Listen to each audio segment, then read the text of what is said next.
Hi అండి, ఈరోజు నేను దివాళీకి ఏమేమి స్పెషల్ చేశానో చూపిస్తాను రండి మీకు.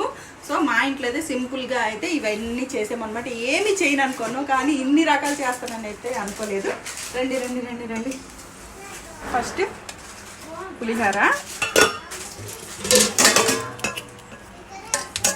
ఆలు కర్రీ, పూర్ణాలు, బూరెలు, పూర్ణాలు, వడలు, బెల్లం గారెలు, పాయసం, సగ్గుబియ్యం పాయసం. ఇది పాయసం. ఇక్కడ వచ్చేసి క్యారెట్ బీన్స్ ఫ్రై, రసం, అన్నం. సో ఇన్ని వెరైటీలు అయితే వండాము. ఇప్పుడైతే పూజకి అయితే టైం అయింది. అన్నీ రెడీ చేసేసి పూజ అయితే చేసేస్తాను. పూజ వీడియో కూడా పెడతాను.